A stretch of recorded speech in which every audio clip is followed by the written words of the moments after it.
Le plan était simple.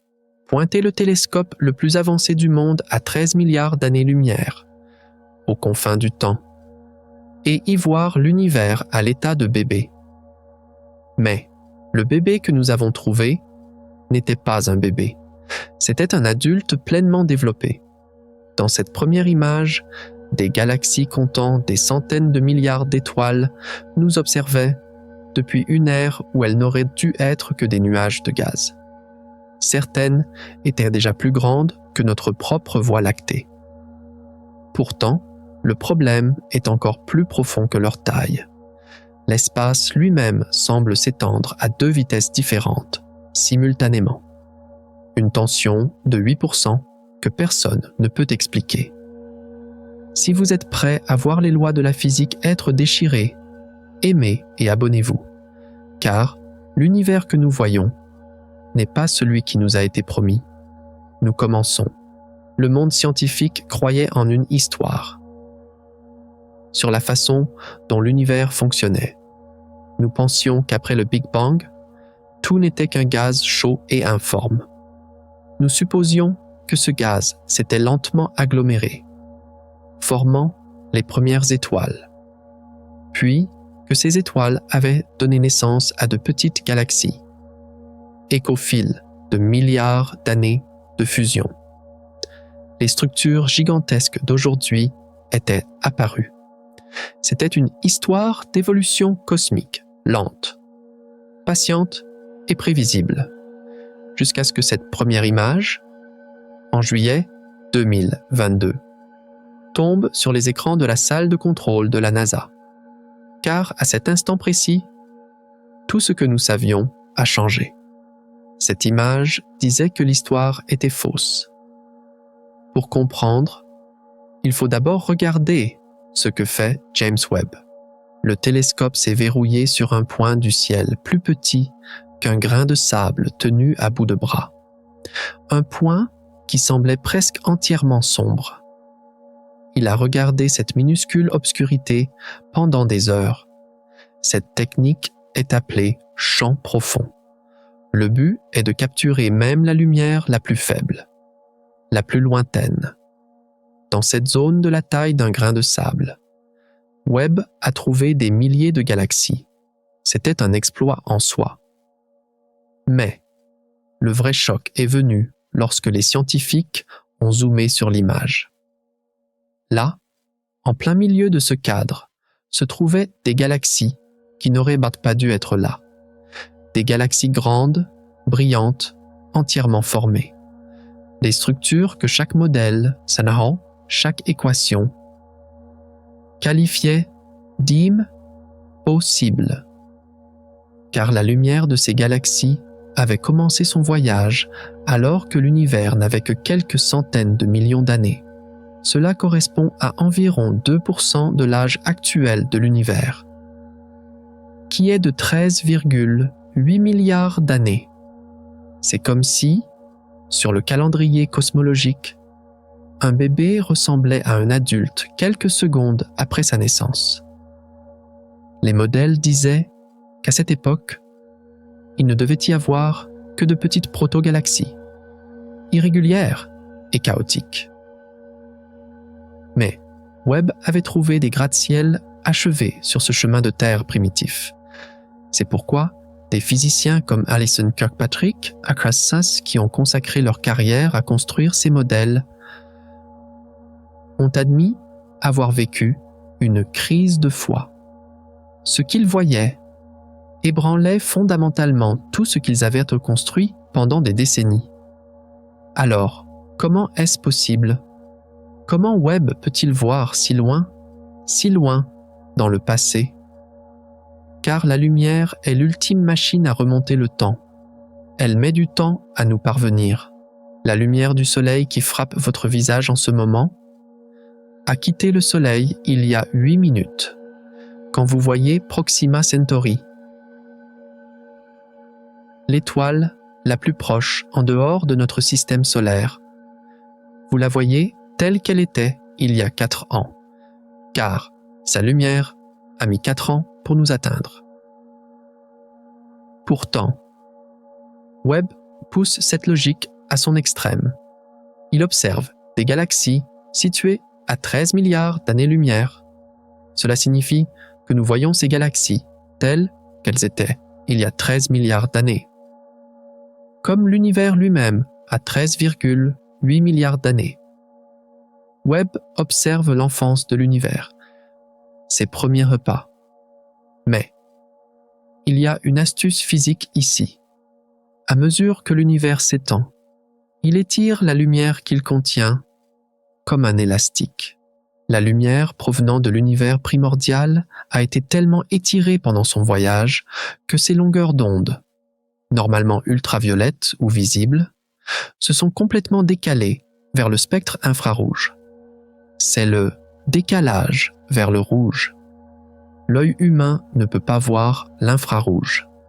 C'est pourquoi Webb est équipé d'un miroir géant de 21 pieds de large, fait d'or, qui réfléchit la lumière infrarouge de manière quasi parfaite. Et c'est pourquoi il se cache derrière un bouclier solaire de la taille d'un court de tennis, pour bloquer la moindre chaleur du soleil, de la Terre et de la Lune. Il est comme un détective qui doit couper son propre moteur pour pouvoir entendre les murmures de l'univers. Ces murmures entendus par Webb ont révélé une autre impossibilité pour que ces galaxies primitives massives puissent exister. Elles auraient dû produire des étoiles à une vitesse ahurissante. Pour mesurer cette vitesse, les scientifiques utilisent une unité appelée taux de formation d'étoiles, qui indique combien de nouvelles étoiles, en masse solaire, une galaxie produit chaque année. Notre galaxie, la Voie lactée, en tant que galaxie mature avec des centaines de milliards d'étoiles, ne produit qu'une ou deux masses solaires de nouvelles étoiles par an. C'est un rythme normal. Mais certaines des premières galaxies trouvées par Webb auraient dû porter ce taux à des milliers de masses solaires par an. Des milliers, c'est comme si une usine qui produit normalement une voiture par jour se mettait soudainement à en produire une par seconde. Cette situation viole une règle fondamentale de la physique. Car lorsque les étoiles se forment, elles émettent des radiations autour d'elles. Et cette radiation, par un effet appelé rétroaction stellaire, repousse le gaz environnant, ralentissant ainsi la formation de nouvelles étoiles.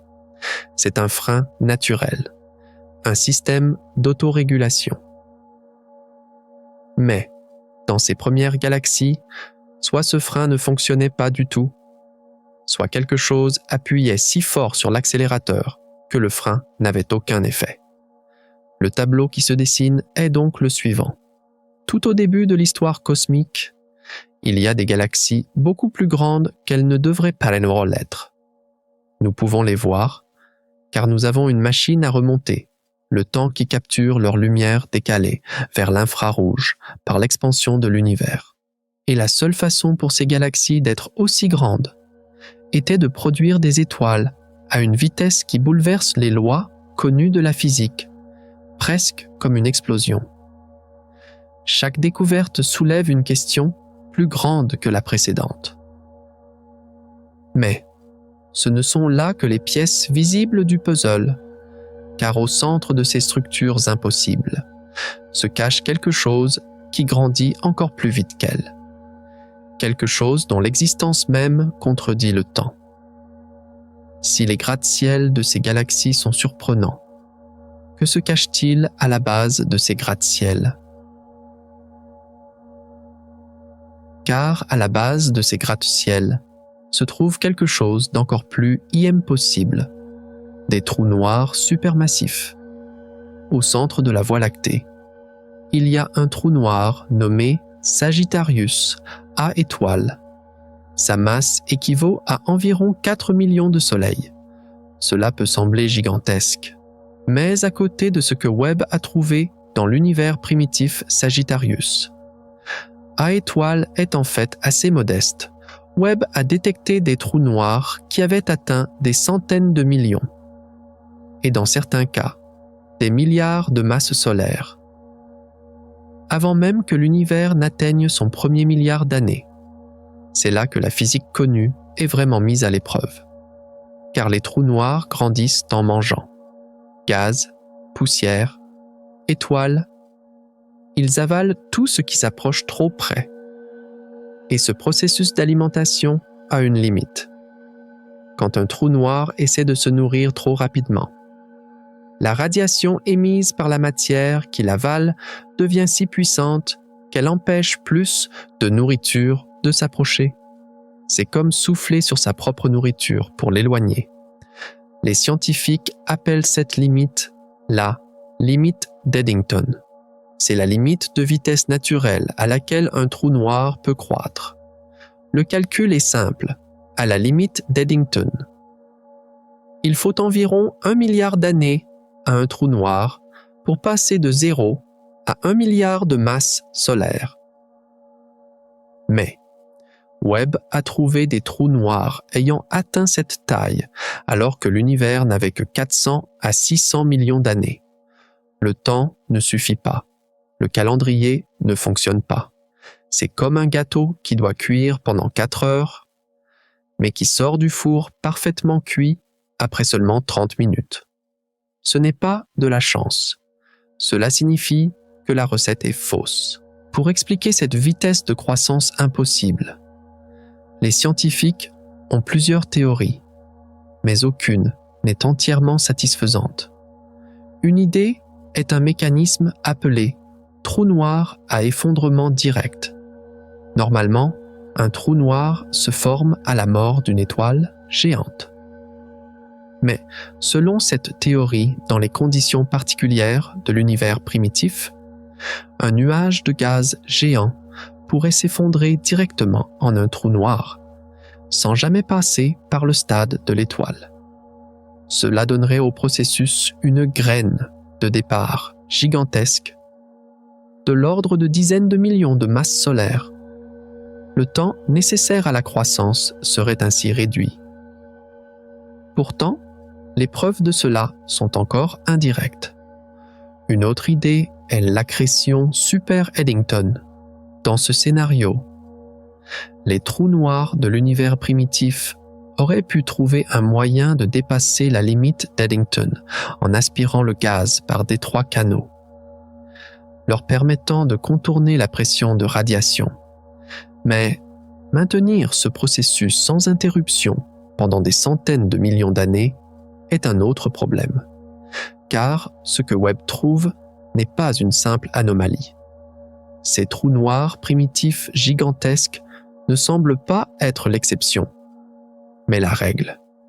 Quel que soit le processus qui les a produits, ils devaient être répandus et efficaces. Ce n'est pas un hasard. Cela ressemble à un mode de fonctionnement fondamental de l'univers à cette époque. Deux impossibilités s'empilent l'une sur l'autre. Des galaxies trop grandes et, à l'intérieur d'elles, des trous noirs qui ont grandi beaucoup plus vite que le temps ne le permettait. Mais il y a une autre pièce au puzzle, une impossibilité chimique. Le Big Bang n'a produit que 3 éléments: l'hydrogène, l'acide, l'hélium et une très petite quantité de lithium. Tout le reste du tableau périodique, le fer dans votre sang, le calcium dans vos os, l'oxygène dans votre souffle, devait être forgé à l'intérieur des étoiles. Les étoiles vivent pendant des millions, voire des milliards d'années, pour produire ces éléments lourds, puis elles explosent en supernova, dispersant ces éléments dans l'espace. De ce gaz enrichi se forment alors de nouvelles générations d'étoiles et de planètes. Ce cycle prend du temps, beaucoup de temps. Pourtant, Webb a trouvé des niveaux d'éléments lourds comme l'oxygène et le carbone, similaires à ceux des galaxies matures d'aujourd'hui. Alors que l'univers avait moins d'1 milliard d'années. C'est comme trouver des arbres centenaires géants au milieu d'une forêt de jeunes pousses de quelques semaines seulement pour que ces éléments lourds soient là. Il fallait qu'au moins une voire plusieurs générations d'étoiles soient déjà nées, aient vécu, soient mortes et aient dispersé leurs cendres dans l'univers. Et tout cela devait se produire dans les quelques centaines de millions d'années suivant la naissance de l'univers. C'est peut-être un indice que ces légendaires premières étoiles, connues sous le nom d'étoiles de population 3 et jamais observées, étaient beaucoup plus massives et avaient une vie beaucoup plus courte que ce que nous pensions. Peut-être que ces étoiles étaient si grandes qu'elles se sont consumées en seulement quelques millions d'années. Mais ensemant l'univers en éléments lourds à une vitesse record. Voilà donc le tableau troublant que Webb nous présente. Des galaxies qui ne rentrent pas dans le calendrier, des trous noirs qui tordent le temps et des éléments chimiques qui ne devraient pas être là. Tous ces concepts repoussent les limites du modèle cosmologique connu, le modèle lambda CDM. Ce modèle est l'ensemble d'équations standards qui décrit comment l'univers s'est formé et a grandi. Il a été testé et confirmé par chaque observation pendant des décennies, jusqu'à maintenant. Webb. Au lieu de l'univers lent et ordonné, prédit par ce modèle, dessine une image d'un univers primitif beaucoup plus chaotique, beaucoup plus rapide et beaucoup plus productif. Nous devons maintenant poser les questions fondamentales. Nos modèles sont-ils faux? Y a-t-il une erreur dans nos mesures? Ou y avait-il une physique entièrement nouvelle à l'œuvre dans l'univers primitif que nous n'avons pas encore découverte? Avec cette crise conceptuelle en main, il est temps de regarder de plus près les découvertes réelles. Les objets spécifiques à l'intérieur de ces photos choquantes prises par Webb. Et maintenant vient le vrai choc. Au-delà des concepts, les découvertes réelles, les objets concrets que Webb a vus, rendent tout encore plus complexe. Car ce ne sont pas seulement des problèmes théoriques, ce sont de véritables structures. Nous regardons depuis les confins les plus éloignés de l'univers, défiant les fondements de la physique par leur simple existence. Voici ces découvertes troublantes. Tout a commencé avec cette première image de champ profond, et presque immédiatement, quelque chose clochait. Début 2023. Une équipe d'astronomes a publié un article résumant leur découverte. Le titre même de l'article a provoqué une onde de choc dans tout le domaine de la cosmologie. Ils en avaient trouvé 6 galaxies massives, bien formées.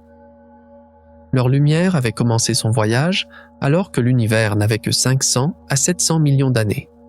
Cela correspond à un nouveau-né dans une vie humaine.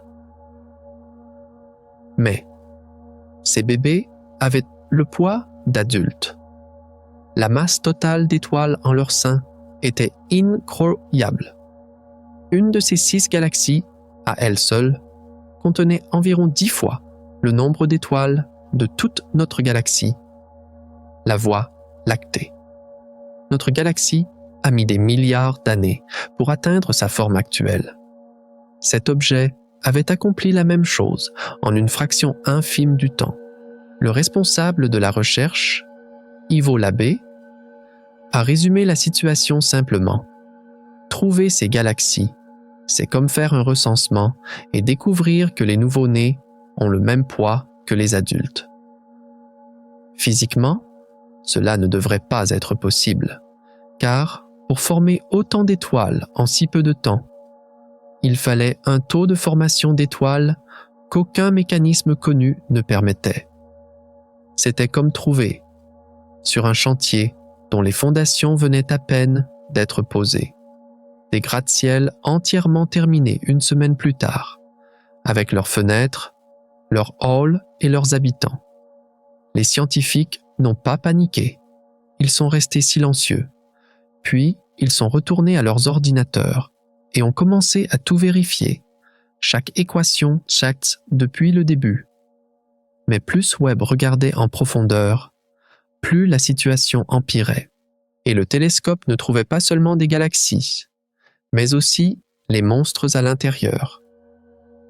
L'une des découvertes les plus troublantes est venue de l'un des quasars les plus lointains et les plus grands jamais observés par Webb. Un quasar est un noyau de galaxie qui brille parce que son trou noir supermassif central se nourrit activement. Ce quasar particulier existait alors que l'univers n'avait que 400 millions d'années. 400 millions d'années. Moins de 3% de la durée de vie de l'univers, qui est de 13,8 milliards d'années. Et le trou noir au centre de ce quasar avait déjà atteint 1 milliard de masses solaires. Ce chiffre défie la chronologie, car, comme nous l'avons déjà dit, il faut près d'1 milliard d'années à un trou noir pour atteindre cette masse dans les limites physiques connues. Mais cet objet n'avait que 400 millions d'années pour exister. Plus de la moitié du temps manquait. Comment est-ce possible? Chaque calcul menait à la même conclusion. Le temps disponible n'était pas suffisant. Soit ces trous noirs ont commencé comme des graines massives dès leur naissance, ce qui soulève en soi une série de questions impossibles. Soit ils ont trouvé un moyen de se nourrir à une vitesse interdite par la physique en dépassant la limite d'Eddington. Ou ils se sont formés par un mécanisme complètement différent que personne n'avait envisagé. Les scientifiques travaillent sur des solutions théoriques comme l'effondrement direct ou l'accrétion super-Eddington pour expliquer cette situation. Mais le fait que Webb trouve ce genre d'objet en nombre croissant montre que ce n'est pas une exception rare, mais peut-être un mode de fonctionnement standard de l'univers primitif. Et Webb ne trouvait pas seulement les grands. Il détectait également des structures beaucoup plus organisées qu'elles n'auraient dû l'être. Nous pensions que les galaxies comme la Voie lactée avaient mieux mis des milliards d'années à acquérir une structure calme et ordonnée. Un disque plat, des bras spiraux organisés, des étoiles tournant sur des orbites régulières autour du centre. C'était une architecture mature qui émergeait après des milliards d'années de fusion et de turbulence. Mais Webb continue de trouver des galaxies ressemblant à la Voie lactée alors que l'univers n'en était qu'à une fraction de son âge actuel. Fin 2022 et tout au long de 2023, plusieurs équipes de recherche ont détecté des galaxies en forme de disque datant des débuts de l'univers. Certaines n'auraient même pas dû exister 2 milliards d'années après le Big Bang. Pourtant, elles étaient là. Leurs disques étaient minces. Leurs étoiles étaient organisées. Leurs courbes de rotation, c'est-à-dire la vitesse à laquelle les différentes parties de la galaxie tournent, correspondaient à celles des galaxies spirales, matures, proches. C'était aussi totalement inattendu, car l'univers primitif devait être chaotique. Les fusions constantes de galaxies, les flux de gaz violents et les radiations intenses auraient dû détruire instantanément de telles structures de disques délicates. Le fait qu'une galaxie puisse maintenir un disque mince dans ces conditions signifie qu'elle devait être protégée d'une manière ou d'une autre du chaos environnant. Peut-être que le gaz affluait par des courants calmes et réguliers plutôt que par des fusions violentes. Mais cela devait être une situation beaucoup plus courante que ce que les modèles prédisaient. Alors, qu'avons-nous devant nous? Des galaxies formées des milliards d'années trop tôt, 10 fois plus grandes qu'elles ne devraient l'être. Des trous noirs qui ont grandi 2 fois plus vite que le temps ne le permettait. Et des galaxies à disques, ordonnées et calmes. qui ne devrait pas exister dans une ère chaotique.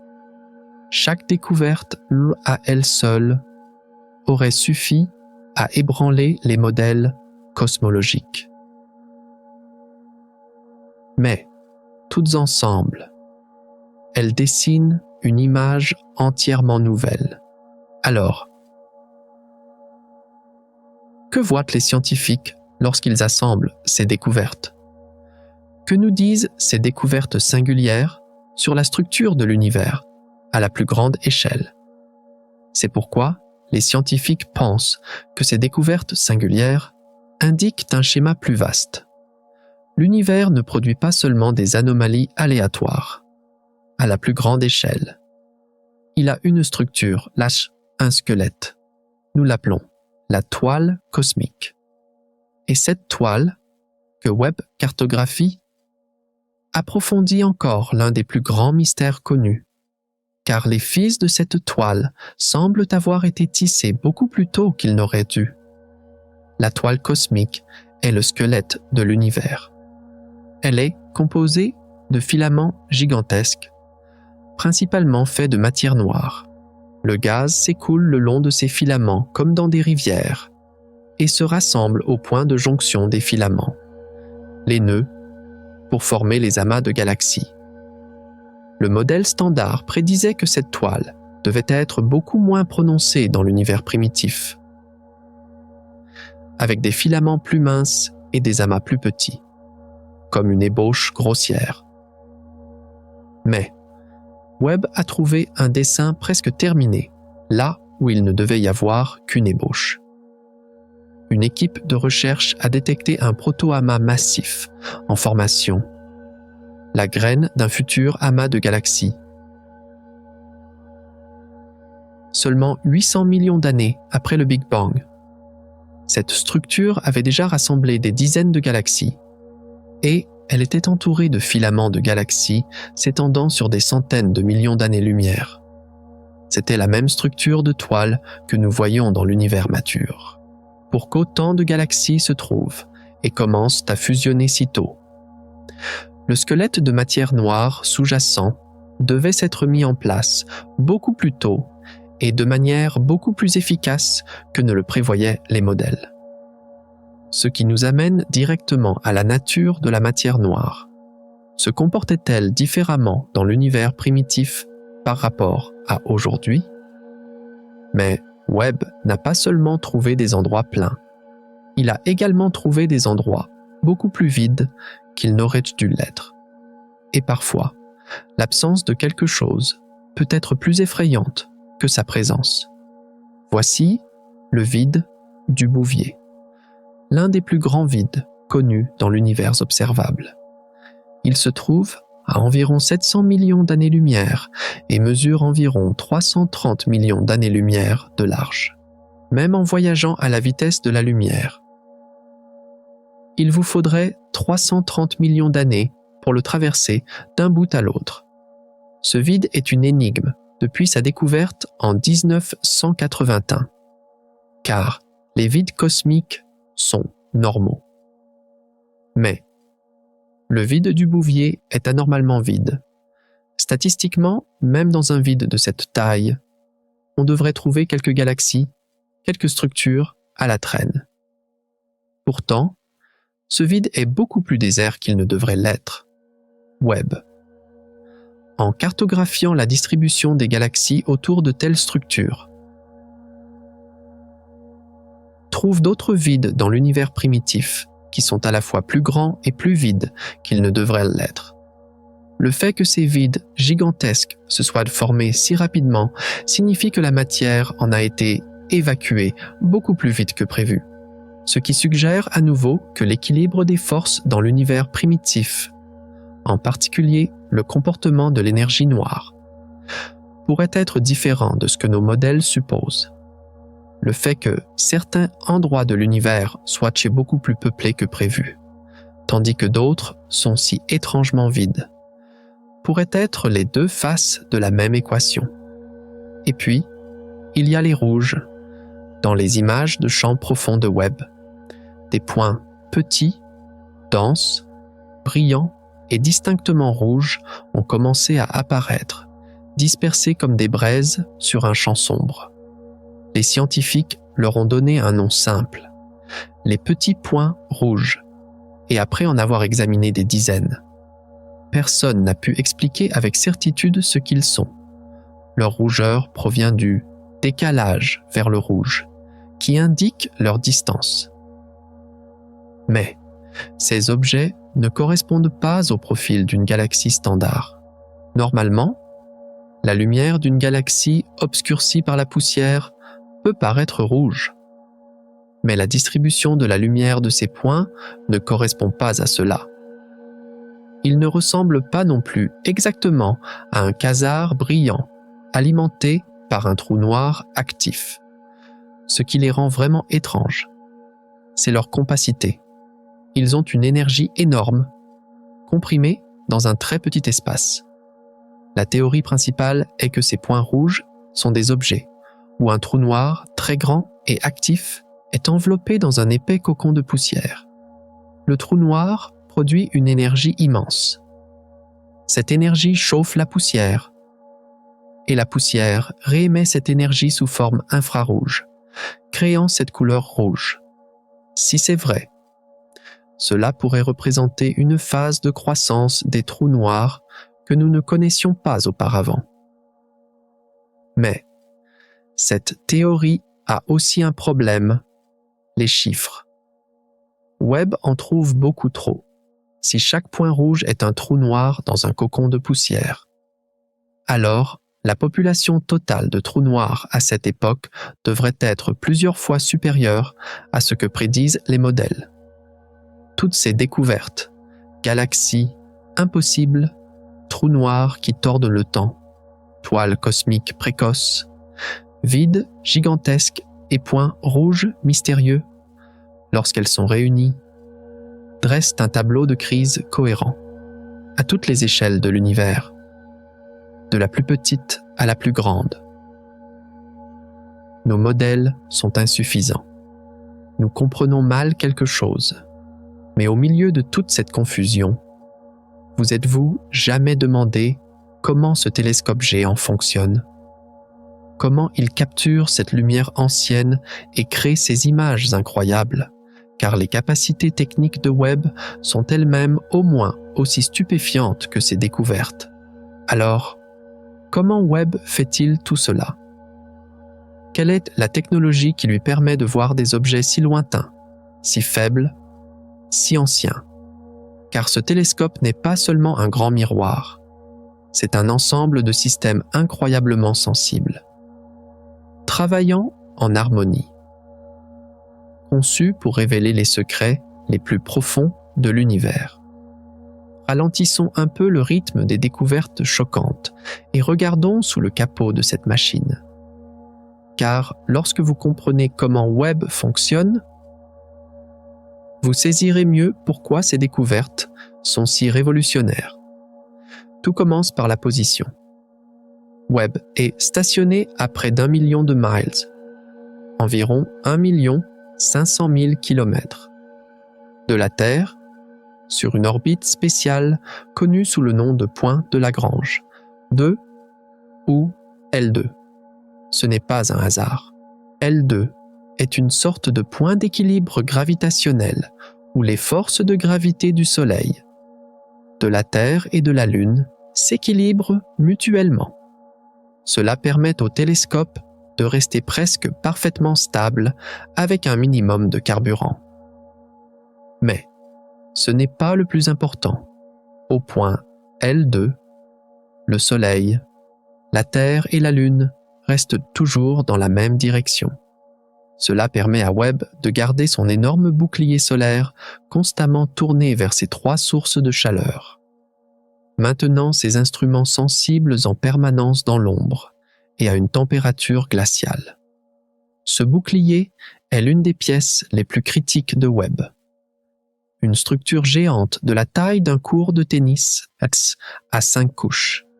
Chaque couche est plus fine qu'un cheveu humain, mais est spécialement conçue pour bloquer la chaleur du Soleil et la réfléchir dans l'espace. Ce bouclier est si efficace que, alors que le côté faisant face au Soleil est à une température torride. Le côté ombragé où se trouvent les instruments du télescope est maintenu à seulement quelques degrés au-dessus du zéro absolu, soit environ moins 233 degrés Celsius. Ce froid extrême n'est pas un luxe, c'est une nécessité, car Webb observe la lumière infrarouge, c'est-à-dire, en fait, le rayonnement thermique. Si le télescope lui-même était chaud, sa propre chaleur noirait complètement les signaux incroyablement faibles venant de 13 milliards d'années-lumière. C'est comme essayer d'entendre un murmure à côté d'un réacteur d'avion. Webb a dû couper complètement son propre réacteur pour pouvoir entendre ce murmure. La deuxième pièce critique est ce miroir doré emblématique. Le miroir principal de Webb n'a pas été fabriqué d'une seule pièce de verre, car un miroir aussi grand d'une seule pièce aurait été à la fois trop lourd et n'aurait pas pu tenir dans une fusée. C'est pourquoi le miroir est composé de 18 segments hexagonaux en beryllium, qui peuvent se plier comme un origami. Après le lancement, ces 18 segments se sont déployés dans l'espace pour former une seule et gigantesque surface de miroir de près de 21 pieds, environ 6,5 mètres de diamètre. Chaque segment est contrôlé par des moteurs qui peuvent le déplacer avec une précision nanométrique. De cette façon, les 18 miroirs agissent comme une seule surface parabolique parfaite, focalisant la lumière avec une précision incroyable. Alors, pourquoi de l'or? Car l'or est presque parfait pour réfléchir la lumière infrarouge. L'argent ou l'aluminium utilisés dans les miroirs normaux sont moins efficaces dans certaines parties du spectre infrarouge. Le miroir de Webb est recouvert d'une très fine couche d'or pur, de seulement quelques centaines d'atomes d'épaisseur. Grâce à ce revêtement, la quasi-totalité des photons provenant de ces galaxies les plus lointaines, les plus décalées vers le rouge, peut être capturé et dirigé vers les instruments scientifiques du télescope. Ce miroir est beaucoup plus grand que celui du télescope spatial Hubble. Cela signifie qu'il peut à la fois collecter plus de lumière, voir des objets plus faibles et avoir une résolution plus élevée, obtenir des images plus nettes.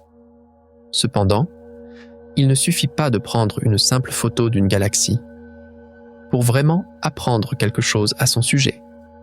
Il faut analyser sa lumière. C'est là qu'intervient l'un des outils les plus puissants de Webb, la spectroscopie.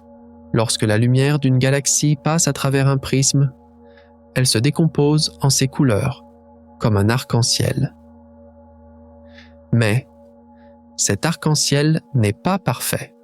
Il comporte des lignes sombres, c'est-à-dire des couleurs manquantes. Ces lignes sont les empreintes digitales des différents atomes et molécules dans le gaz que la lumière a traversé. Chaque élément absorbe des longueurs d'onde spécifiques de la lumière. L'oxygène absorbe une couleur, le carbone une autre. En analysant où se trouvent ces raies d'absorption et à quel point elles sont prononcées, les scientifiques peuvent comprendre la composition chimique d'une galaxie, sa température, sa densité et même sa vitesse de déplacement. Les instruments de Webb comme le NIRSPEC IRSCAM, le spectrographe proche infrarouge, font ce travail de manière révolutionnaire. Le NIRSPEC dispose d'une technologie appelée réseau de micro-obturateurs, qui lui permet d'obtenir simultanément les spectres de centaines de galaxies ou d'étoiles différentes. C'est comme écouter des centaines de personnes dans une salle de cinéma parler simultanément dans des langues différentes et comprendre chacune d'elles séparément.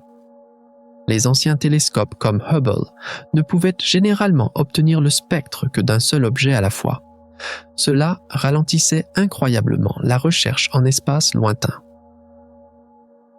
Pourtant, Webb, en une seule observation, peut prendre les empreintes chimiques de centaines d'objets, condensant des décennies de travail en quelques heures. C'est grâce à cette technologie que nous connaissons avec une telle certitude la présence d'oxygène et de carbone dans ces galaxies impossibles.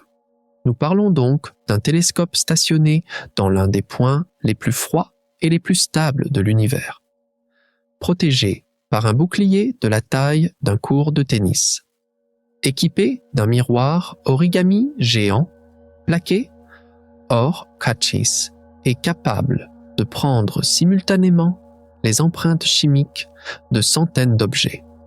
Ces trois technologies fondamentales, l'orbite L2, le miroir doré pliable et la spectroscopie multi-objets, combinés, font de Webb la plus puissante machine à remonter le temps de l'histoire de l'humanité.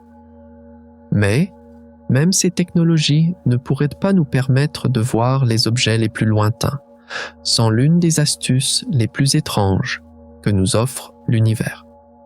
Car, parfois, pour voir le plus loin, il faut utiliser quelque chose qui se trouve juste devant soi, comme une lentille. Et le nom de cette astuce est lentille gravitationnelle, prédit par Einstein en 1915 avec sa théorie de la relativité générale.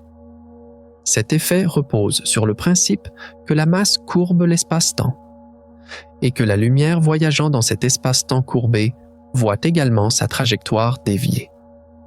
Tout comme la lentille d'une paire de lunettes courbe la lumière pour rendre les objets plus grands ou plus nets. Les objets massifs de l'univers agissent comme des lentilles naturelles. Webb utilise cet effet comme un outil scientifique. Si la lumière d'une galaxie très lointaine, en route vers la Terre, passe près d'un objet massif situé entre nous et cette galaxie, comme un amas de galaxies géant, l'immense gravité de cet amas courbe la lumière autour de lui. Cette courbure, à la fois, amplifie et multiplie l'image de la galaxie en arrière-plan. Parfois, plusieurs images de la même galaxie, en forme d'arc ou d'anneau, apparaissent autour de l'amas qui sert de lentille. C'est similaire à la façon dont la flamme d'une bougie se déforme et se multiplie lorsque vous la regardez à travers la base d'un verre à vin. Webb, en utilisant ses loupes cosmiques, observe des objets si faibles et si lointains que nous ne pourrions jamais les voir autrement, là où la propre puissance du télescope ne suffit pas. L'univers lui-même l'aide. Grâce à cela, Webb a pu imager les galaxies des premières centaines de millions d'années de l'univers avec un niveau de détail qui serait normalement IM POTS cible, en utilisant un amas de galaxies comme lentille. Il a même pu distinguer des régions de formation d'étoiles individuelles, c'est-à-dire de jeunes amas d'étoiles et des nuages de gaz, à l'intérieur d'une galaxie existant moins d'1 milliard d'années après le Big Bang. C'est quelque chose que nous ne pouvons normalement faire que dans des galaxies très proches de nous. Cette méthode ne nous permet pas seulement de voir des objets lointains, elle nous permet également de cartographier la matière noire invisible à l'intérieur de l'amas de galaxies qui sert de lentille. Car la puissance et la forme de la lentille dépendent de la distribution de la masse totale à l'intérieur de l'amas, c'est-à-dire de toute la matière visible et invisible. En analysant ces distorsions, les scientifiques peuvent déterminer où et avec quelle intensité la matière noire est concentrée dans l'amas, avec une précision incroyable. Webb, avec cette méthode, produit certaines des cartes de matière noire les plus détaillées jamais créées. Et ces cartes montrent que, dans certains amas, la distribution de la matière noire ne correspond pas exactement aux prédictions du modèle standard. Grâce à cette technique de lentille, Webb a fait l'une de ses découvertes les plus surprenantes à ce jour. l'étoile individuelle la plus lointaine jamais détectée. Son nom était Arendelle. Cela vient d'un mot en vieil anglais signifiant « étoile du matin ». Et ce nom lui convient parfaitement.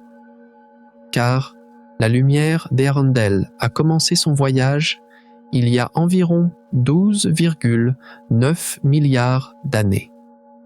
Alors que la Terre n'existait pas encore, l'univers n'avait alors que 900 millions d'années, dans des conditions normales.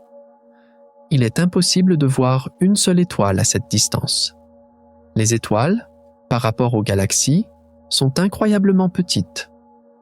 Mais la chance d'Arendelle a été qu'un amas de galaxies géants se soit aligné presque parfaitement entre nous et elles.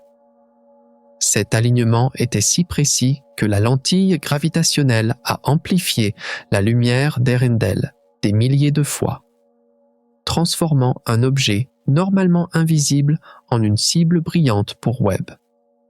Les analyses détaillées de Webb montrent qu'Arendelle est une supergéante bleue, plusieurs fois plus chaude et beaucoup plus massive que notre Soleil. Ce type d'étoile est rare même dans l'univers moderne, car elle brûle très vite et meurt en supernova en seulement quelques millions d'années.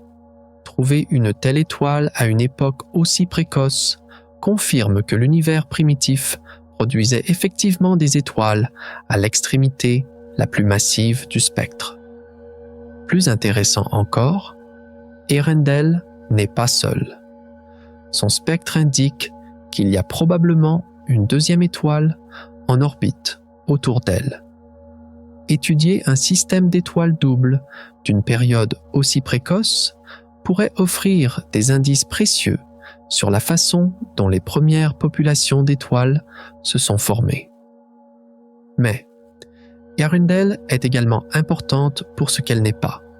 Elle n'est pas l'une de ces légendaires étoiles de première génération, de population 3, entièrement composée d'hydrogène et d'hélium, dont l'existence est théoriquement attendue.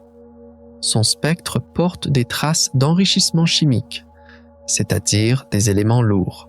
Cela signifie que le gaz qui a formé Arendelle était déjà passé par le cycle de vie d'au moins une génération d'étoiles précédentes, même à 12,9 milliards d'années-lumière, même dans les périodes les plus primitives de l'univers. L'enrichissement chimique avait déjà commencé. Et enfin, l'une des techniques les plus fondamentales, mais aussi les plus révolutionnaires de Webb est l'analyse atmosphérique. Le télescope n'a pas été conçu uniquement pour regarder le passé de l'univers. Il a également été conçu pour regarder de côté les planètes en orbite autour d'étoiles proches, en particulier les gaz dans leurs atmosphères. Cela se fait avec une technique appelée spectroscopie de transit. Lorsqu'une planète passe devant son étoile, une partie de la lumière de l'étoile filtre à travers l'atmosphère de la planète pour nous atteindre. Différentes molécules de gaz absorbent différentes longueurs d'onde de la lumière, tout comme une empreinte digitale. Webb Patsails, en analysant cette lumière filtrée, détermine quelle longueur d'onde manque et peut ainsi détecter quel gaz, vapeur d'eau, dioxyde de carbone, méthane, etc. sont présents dans cette atmosphère. Cette technique était utilisée avant Webb. Mais la sensibilité et la puissance infrarouge de Webb l'ont portée à un tout autre niveau. Par exemple, dans l'atmosphère de la planète K, 2-18 b à environ 700 années-lumière de la Terre KESUT, il n'a pas seulement confirmé la présence de vapeur d'eau, mais il a également détecté un signal provisoire d'une molécule appelée sulfure de diméthyle. Cette molécule est importante, car sur Terre, elle est produite presque entièrement par des organismes vivants, en particulier le phytoplancton dans les océans. Ce pourrait être une biosignature, un signe chimique d'activité biologique. Bien que le signal ne soit pas encore confirmé, Le simple fait que Webb ait le potentiel de détecter une telle molécule à cette distance est une révolution en soi.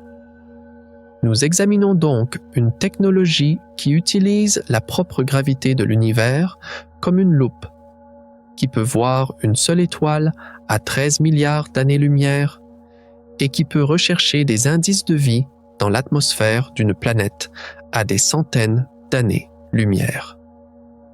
Ces mécanismes montrent que Webb n'est pas seulement une machine à prendre des photos, mais un laboratoire polyvalent qui analyse les composants fondamentaux de l'univers. Son histoire est potentiellement la possibilité de vie ailleurs.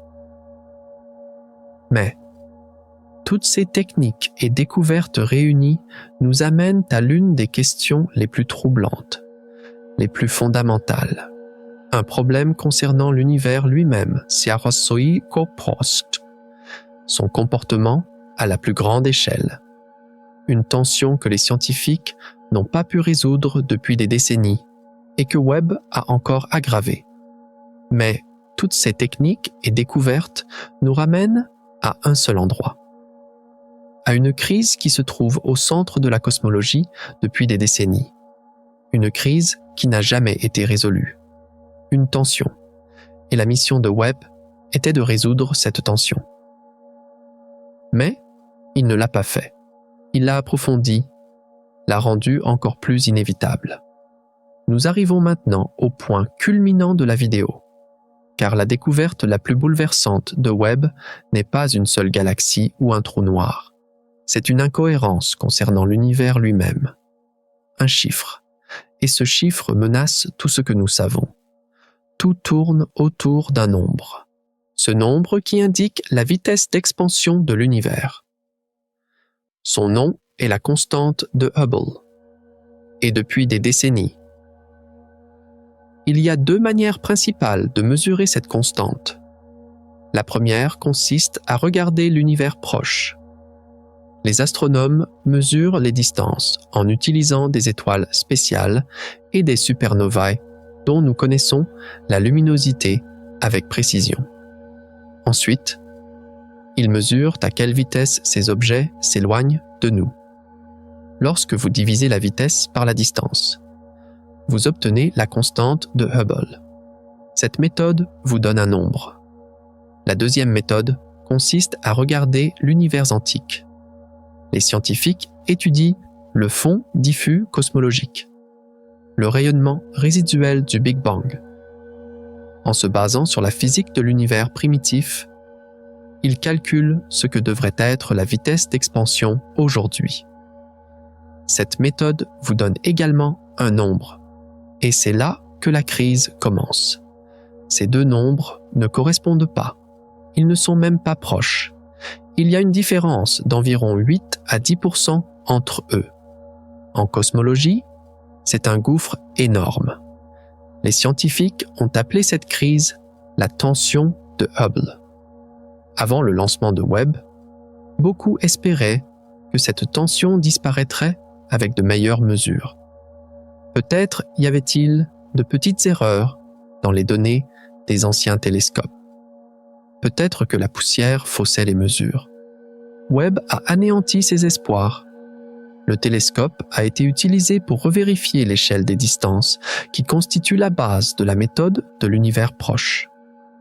Grâce à sa vision infrarouge, il a pu percer la poussière et le gaz pour effectuer les mesures les plus propres et les plus précises à ce jour.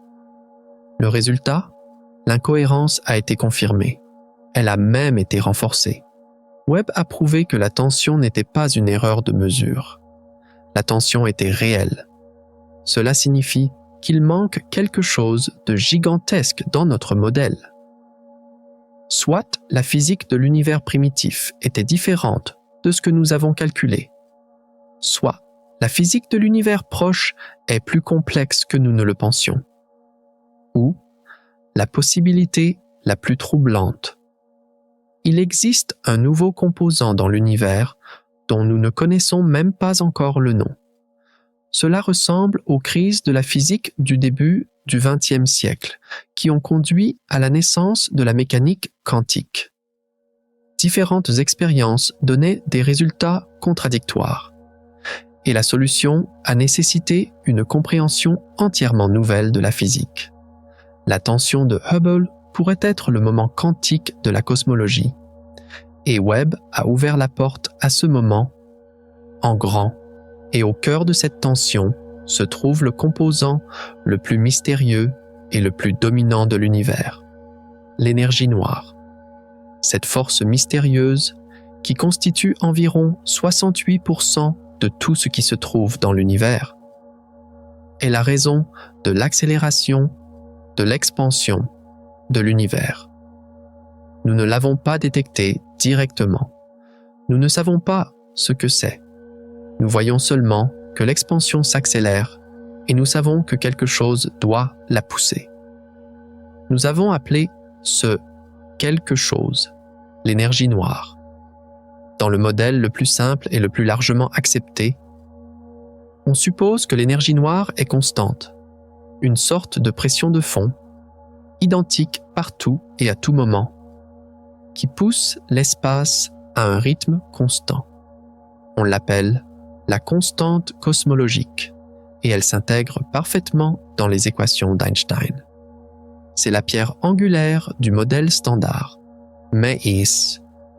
Les données de Webb combinées à celles d'un autre grand projet d'observation, le relevé spectroscopique de l'énergie noire, ou DESI, ont fait bouger cette pierre angulaire. Les résultats publiés en 2024 ont soulevé de sérieux doutes. Les données ont suggéré que l'énergie noire aurait pu être plus forte dans le passé et s'affaiblir avec le temps. La vitesse d'expansion ne suivait pas une courbe parfaitement lisse sur des milliards d'années d'histoire cosmique. Il y avait des écarts, faibles, mais statistiquement significatifs, par rapport à la courbe qu'une constante cosmologique stable produirait. C'est comme découvrir que le courant d'une rivière n'est pas constant, qu'il accélère et ralentit parfois en cours de route, si l'énergie noire change. Cela n'explique pas seulement la tension de Hubble. Cela change aussi complètement le destin final de l'univers.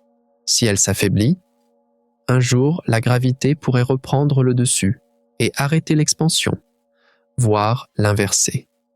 Si elle se renforce, elle pourrait nous conduire à une fin beaucoup plus dramatique, connue sous le nom de grande déchirure. Dans ce scénario, l'expansion devient si forte qu'elle finit par tout séparer.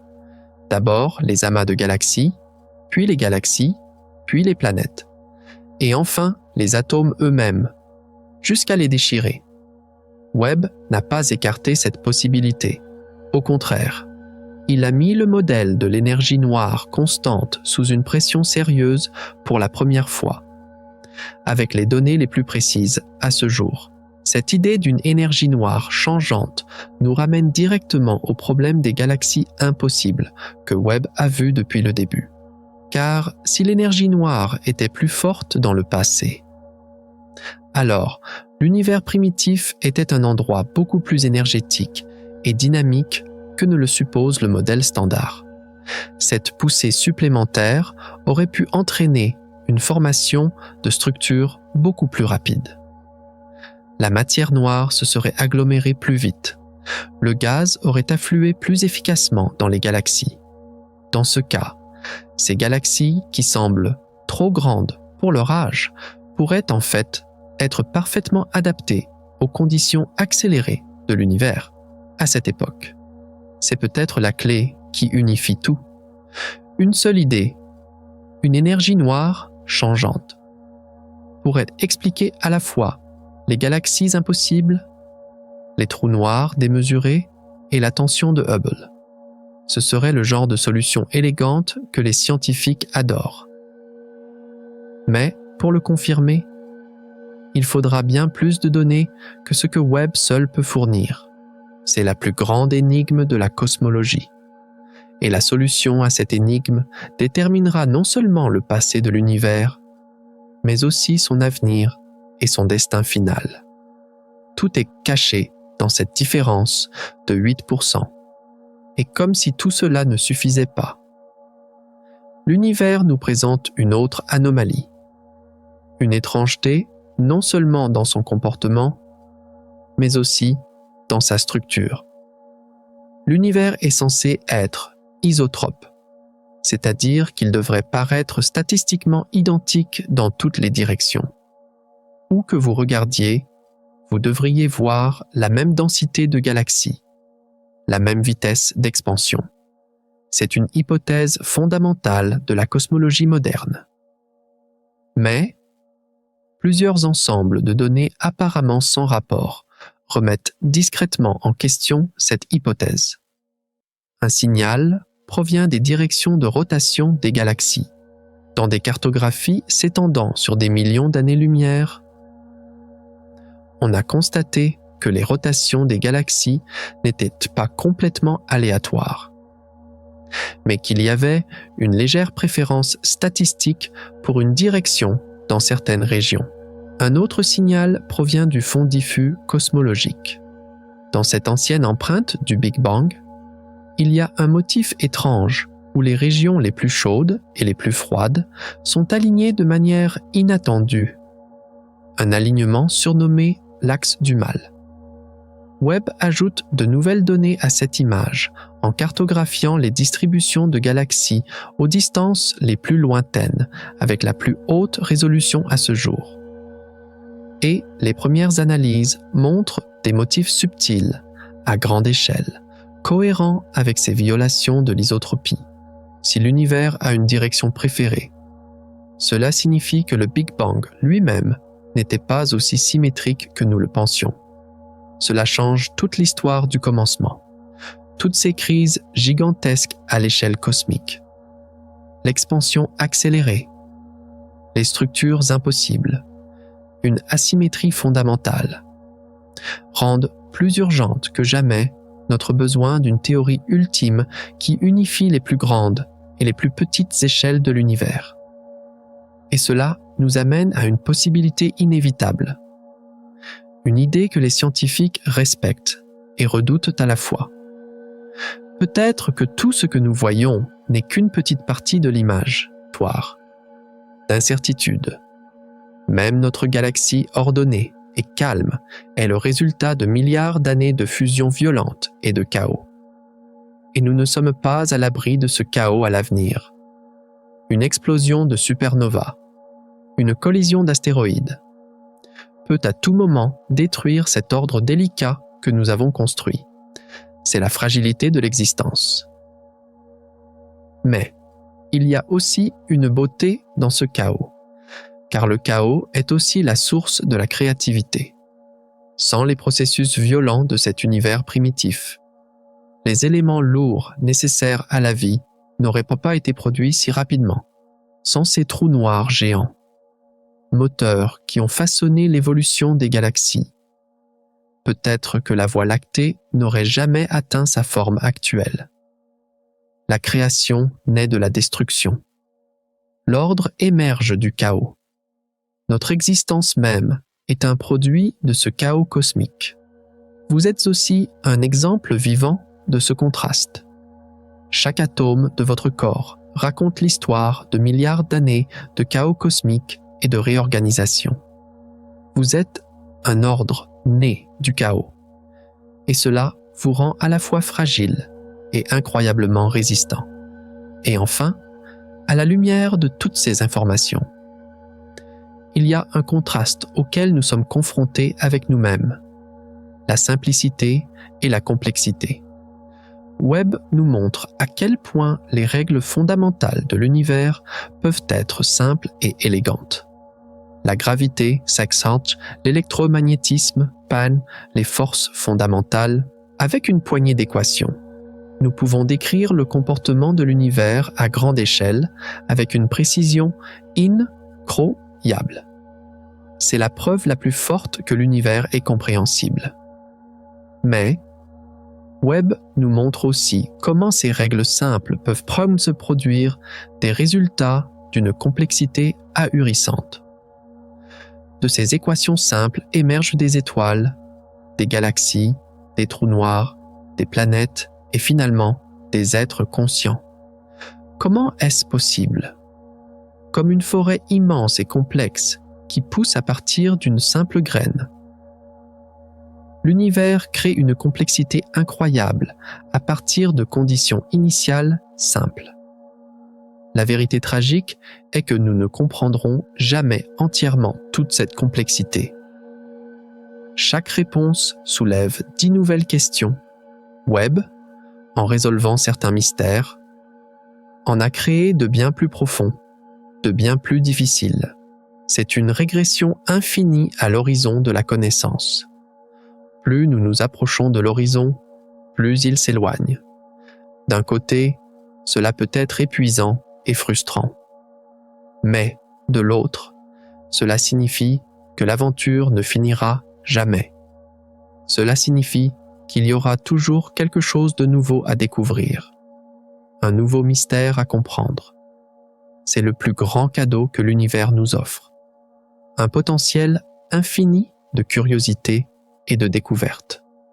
Nous sommes des êtres qui tentent de comprendre cette complexité. Et cet effort lui-même est bien plus significatif qu'une simple existence. Vous faites aussi partie de cette aventure.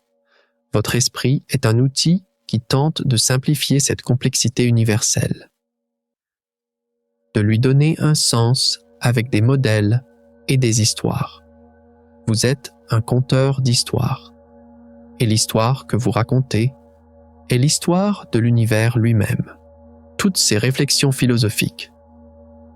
Distance et existence, de temps et sens, destin et connaissance, ordre et chaos, simplicité et complexité, nous amènent à un point de compréhension.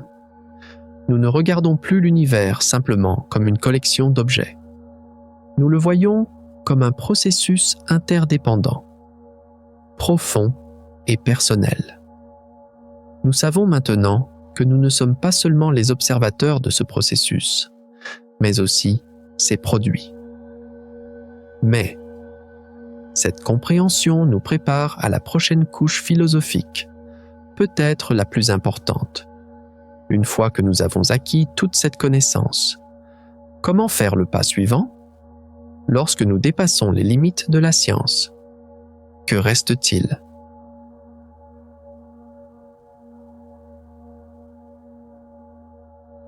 Par conséquent, lorsque nous dépassons les limites de la science, ce qui reste est peut-être la chose la plus humaine, l'histoire.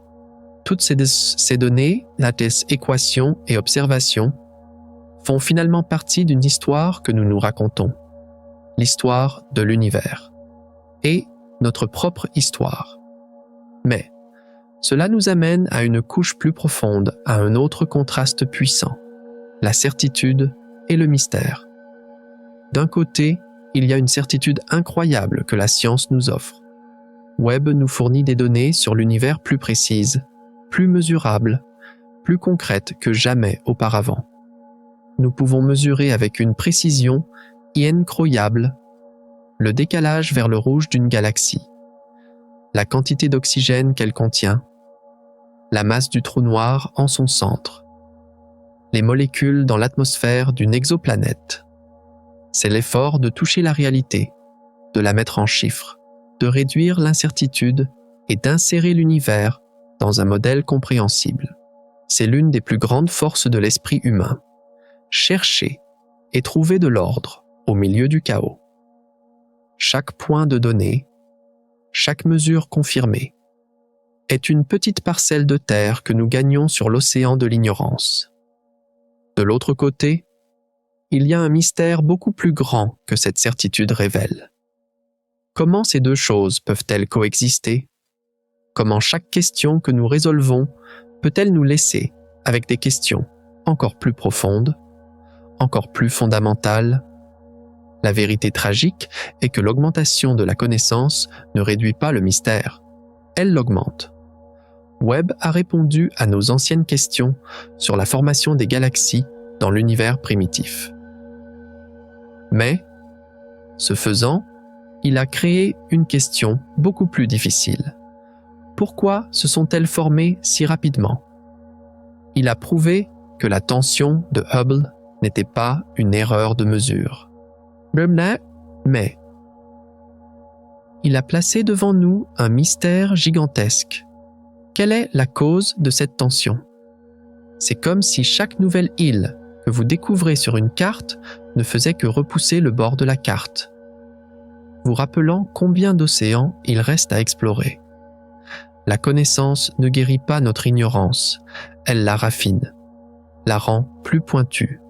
Mais une beauté est également cachée dans cette tragédie, car si tous les mystères étaient résolus, s'il ne restait plus aucune question à répondre, quel endroit ennuyeux serait l'univers?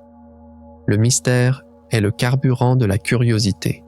C'est le moteur qui nous pousse à avancer, à construire de nouveaux télescopes, à développer de nouvelles théories. Le plus grand cadeau que l'univers nous offre, ce ne sont pas les réponses, mais les questions. Et le cadeau de Webb, ce sont les meilleures, les plus profondes questions à ce jour. Vous faites aussi partie de ce dialogue. Vous êtes un être qui cherche à la fois des réponses certaines et qui vit avec la beauté du mystère. Votre esprit danse sur cette ligne fine entre le connu et l'inconnu.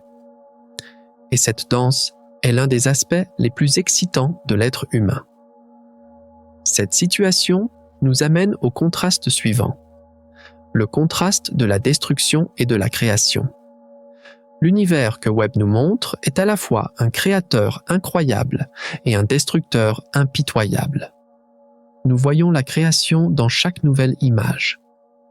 L'effondrement des nuages de gaz pour former de nouvelles étoiles et planètes.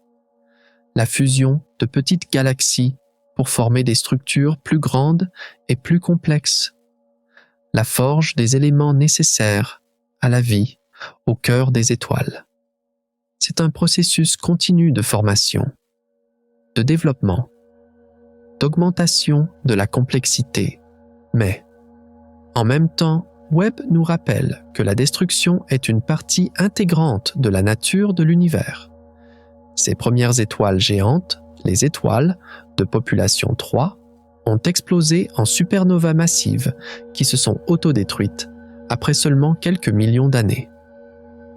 Les fusions de galaxies sont des événements violents qui perturbent les orbites des systèmes stellaires internes, les projetant dans l'espace intergalactique. Les trous noirs sont des monstres cosmiques qui dévorent tout ce qui les entoure, tordant le temps et l'espace. Comment ces deux forces, la création et la destruction, peuvent-elles être les moteurs fondamentaux du même univers? La vérité tragique est qu'il n'y a rien de permanent dans l'univers. Tout est éphémère.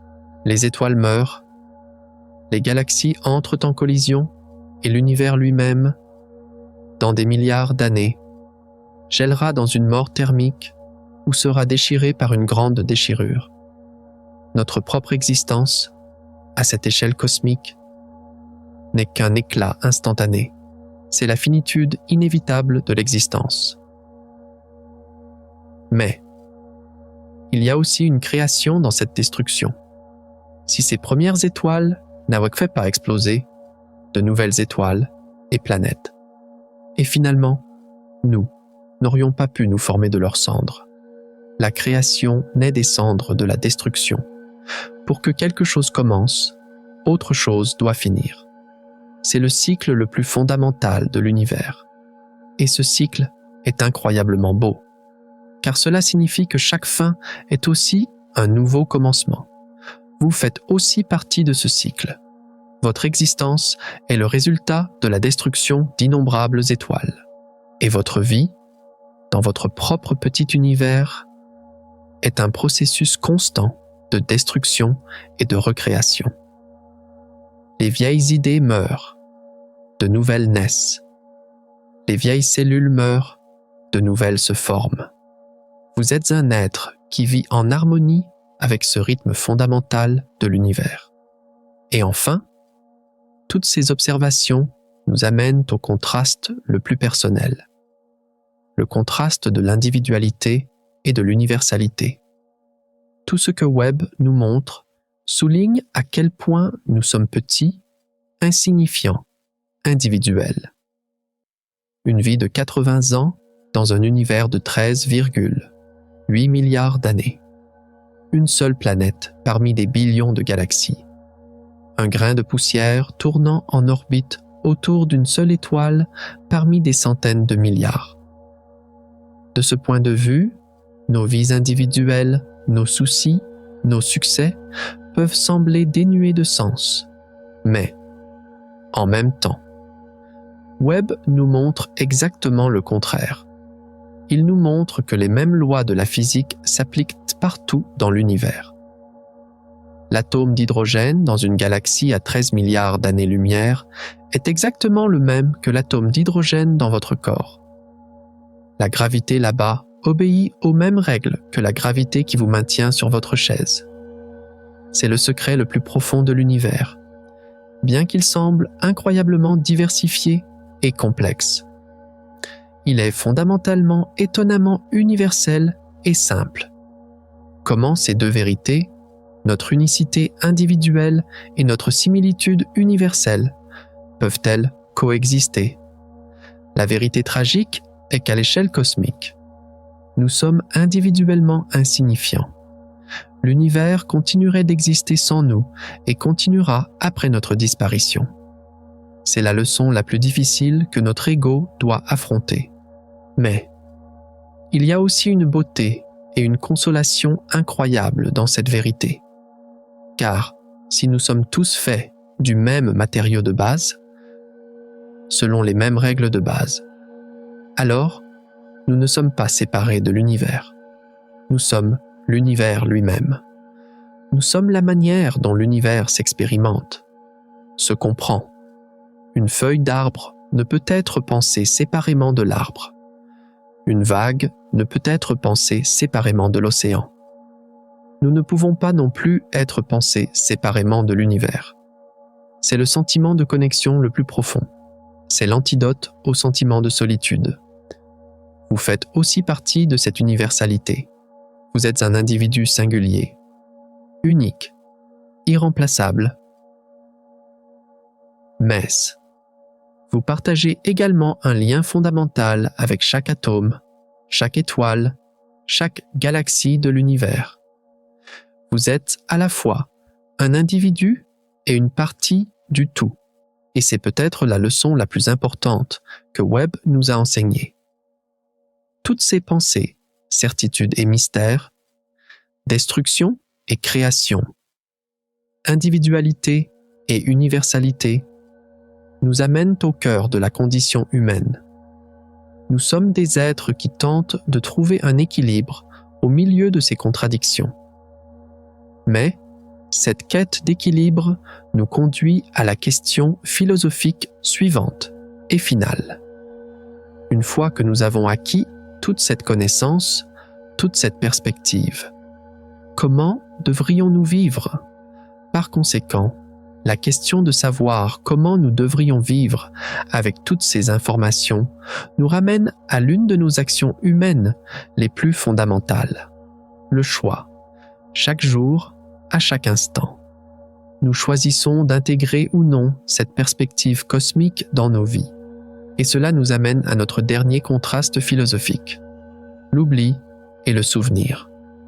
D'un côté, il y a l'oubli qu'apporte la vie quotidienne. Nous nous levons le matin, allons au travail, payons les factures, passons du temps avec nos proches. Notre esprit est occupé par les détails pratiques de la survie et de la résolution des problèmes quotidiens. Pendant ce temps, nous ne pensons pas à l'existence d'une galaxie à 13 milliards d'années-lumière ou à une incohérence dans la vitesse d'expansion de l'univers. Ce n'est pas un défaut, c'est un mécanisme de survie. Notre esprit a évolué pour se concentrer sur ce qui est le plus urgent et le plus proche.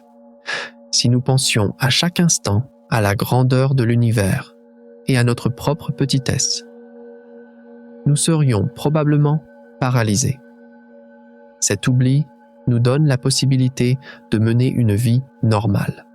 La vérité tragique est que cet oubli peut nous déconnecter de la vue d'ensemble. Le bruit de la vie quotidienne peut étouffer cette musique silencieuse et profonde de l'univers. Nous pouvons oublier notre lien cosmique, le fait que nous sommes de la poussière d'étoiles, que nous faisons partie de cette histoire incroyable. Cela signifie se couper de notre source de sens la plus profonde. Mais il y a aussi une beauté dans cet oubli, car il nous montre à quel point le souvenir est précieux. Ces moments, les moments où vous regardez le ciel nocturne, où vous regardez un documentaire, où vous lisez un livre et où, soudainement, vous ressentez à nouveau cette perspective cosmique. Dans ces moments, les petites préoccupations de la vie quotidienne deviennent soudainement insignifiantes, et vous vous souvenez que vous faites partie de quelque chose de plus grand, de plus significatif. C'est une sorte d'éveil. Sans l'oubli, le souvenir ne serait pas si puissant, si éclairant. L'un donne un sens à l'autre. Vous faites aussi ce choix chaque jour. Vous oscillez entre le confort de l'oubli et l'émerveillement qu'apporte le souvenir. Et cet équilibre est la base d'une vie consciente. Oublier, c'est être humain. Mais choisir de se souvenir, c'est réaliser le plus grand potentiel de l'humanité. Cela nous amène à un autre dilemme. Le contraste entre l'avenir et l'héritage. Webb ne nous montre pas seulement le passé, il nous impose également une responsabilité envers l'avenir. D'un côté, il y a les télescopes qui viendront après Webb. Le télescope spatial Nancy Grace Roman permettra aux générations futures de mesurer l'énergie noire et la tension de Hubble avec une précision bien plus grande. Des télescopes géants construits au sol chercheront les signatures chimiques de la vie dans les atmosphères des planètes voisines. C'est une longue chaîne où la connaissance est transmise de génération en génération. Chaque nouvelle génération s'élevant sur les épaules de la précédente. Nous ne sommes qu'un maillon de cette chaîne. La vérité tragique est que nous ne verrons pas la plupart de ces futures découvertes. Peut-être que la preuve de la vie sur une planète en orbite autour d'une autre étoile sera trouvée des années après notre mort. Les réponses aux plus grands mystères de l'univers se trouvent peut-être dans un avenir que nous ne pouvons pas atteindre. C'est le côté tragique de la science. Nous travaillons toujours pour ceux qui viendront après nous. Mais il y a aussi une beauté et un espoir incroyables là-dedans, car cela signifie que notre existence sert quelque chose de plus grand que nous. Le travail que nous faisons aujourd'hui, les questions que nous posons, les télescopes que nous construisons, sont un héritage que nous laissons à l'humanité future. Nous posons les pierres angulaires d'une future découverte. C'est comme planter une graine, même si vous savez que vous ne pourrez pas vous asseoir à l'ombre de l'arbre. Vous plantez quand même cette graine, car vous savez que cet arbre grandira un jour et donnera de l'ombre à d'autres. Vous faites aussi partie de cet héritage.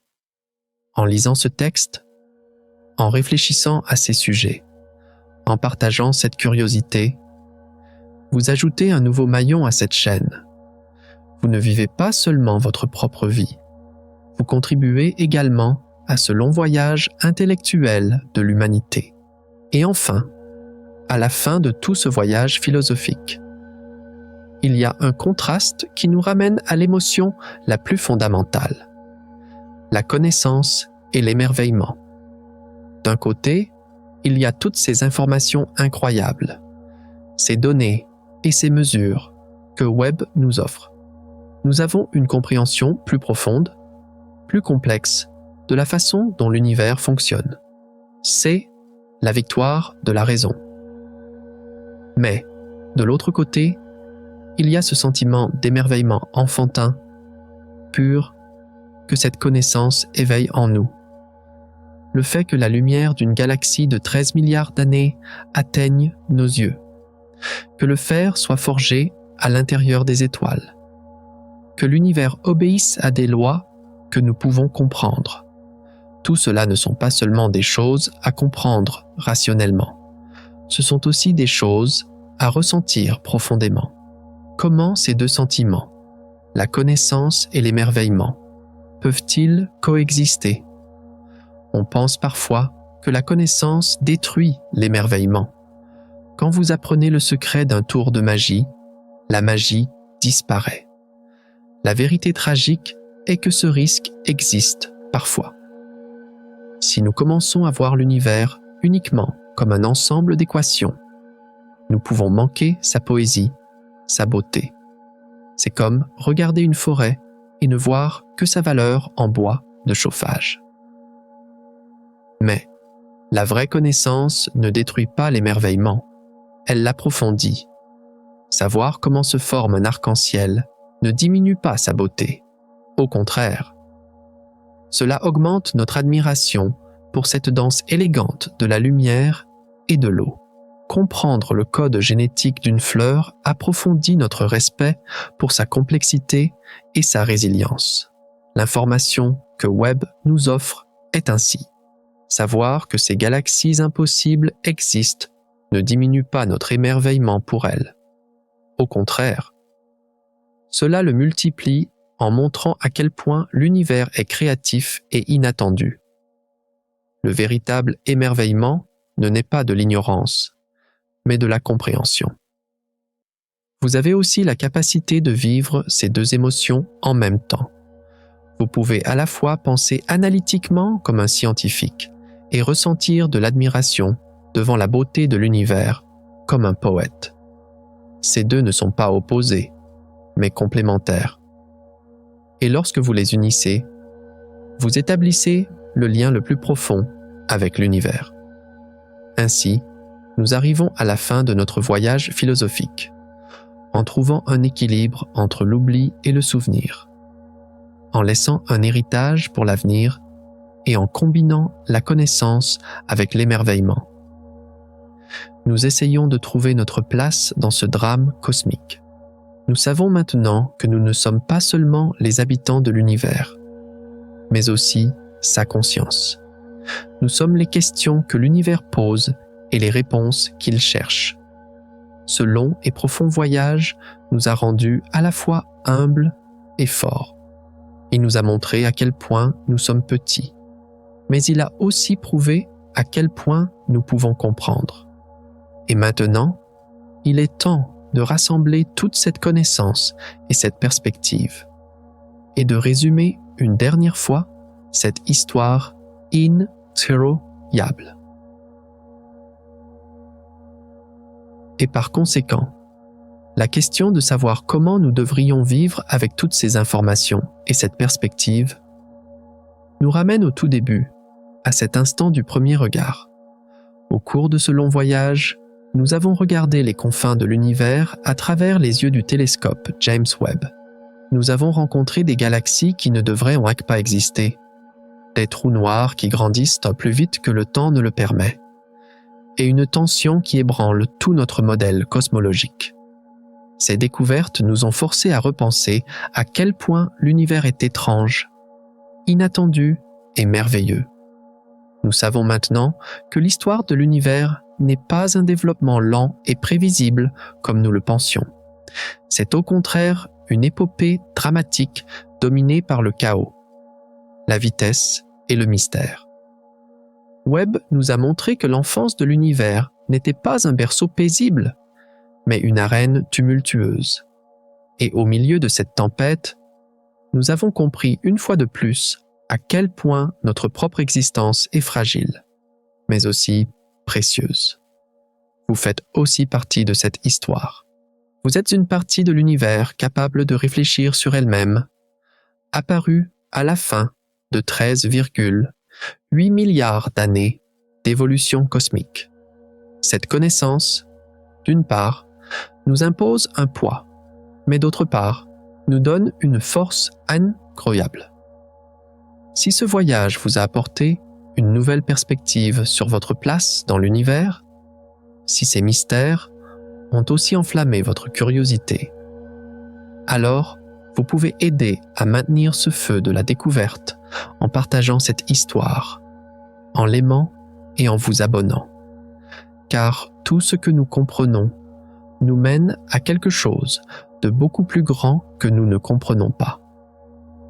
Et la plus grande de toutes ces découvertes, que nous apprend-elle sur le temps lui-même? Car Webb ne nous a pas seulement montré comment l'univers a commencé, il a aussi entrouvert la porte sur ce qui aurait pu exister avant ce commencement.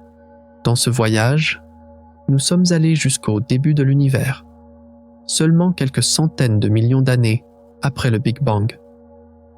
Mais, je ne vous ai pas dit une chose. Et si le Big Bang n'était pas un commencement? Et s'il n'était qu'une transition? L'écho d'un univers précédent. Les physiciens recherchent maintenant les traces mathématiques qui pourraient appartenir à ce qui a précédé ce premier instant. Dans notre prochain voyage, nous irons au-delà du commencement des temps. Qu'y avait-il avant le Big Bang? Êtes-vous prêts?